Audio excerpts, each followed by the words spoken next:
In the first week of 1976, an old man in Beijing lay dying.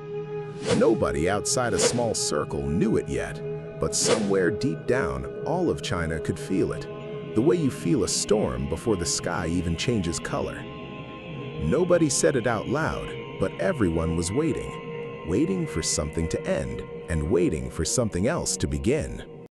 For 10 years, China had been living inside a fever dream. The Cultural Revolution had turned neighbors into informants, students into soldiers, and an entire country into a stage for one man's vision. Millions had been sent to the countryside.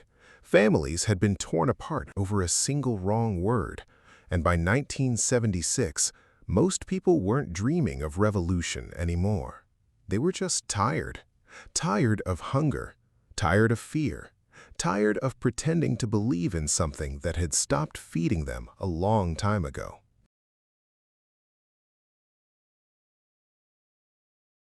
The first blow came in January.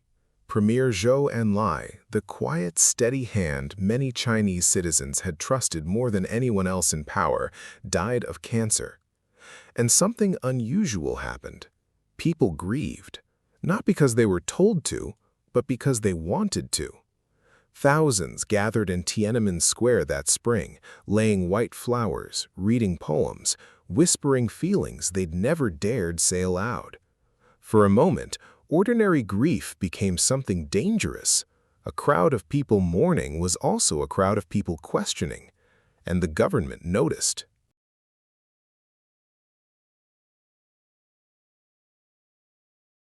Then, in the middle of the night on July 28th, the earth itself seemed to join the mourning. In the industrial city of Tangshan, the ground split open without warning. In less than 30 seconds, an entire city collapsed. By morning, over 200,000 people were gone. Rescue crews had almost no equipment. Families dug through rubble with their bare hands, searching for anyone still breathing beneath the concrete. It was, and still is, one of the deadliest earthquakes in human history. And to many people watching a broken government fail to respond fast enough, it felt like more than bad luck. It felt like a sign. 6 weeks later, on September 9th, the announcement finally came. Chairman Mao Zedong, the man who had shaped, ruled, and terrified China for nearly 3 decades, was dead.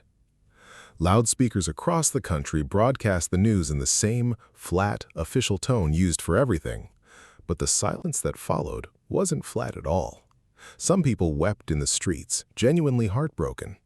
Others stood still, unsure what emotion they were even allowed to feel. For the first time in living memory, China didn't know who it belonged to. With Mao gone, 4 of his closest allies, a group history would later call the Gang of Four, believed the country was theirs for taking. They controlled the propaganda machine, they controlled the loyalists, and for exactly 1 month, it looked like they might control China's future too. But they had underestimated one thing. Everyone else was exhausted of extremism. And there was one man quietly waiting for his moment.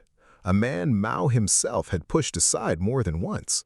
His name was Hua Guofeng, and he was about to make the boldest move of his career. On October 6th, less than a month after Mao's death, Hua Guofeng made his move.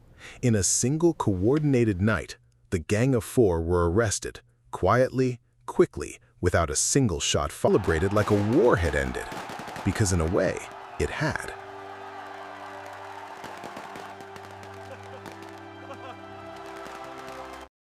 Nobody could have known it yet, but 1976 wasn't just the year China buried its past. It was the year it quietly opened a door to its future. Within 2 years, a once sidelined leader named Deng Xiaoping would rise to power and begin reforms nobody thought were possible. Reforms that would eventually turn China into an economic superpower. It didn't happen overnight. It happened because one exhausted, grieving, earthquake-shaken country finally decided it was allowed to hope for something different. Sometimes history doesn't turn on a great victory.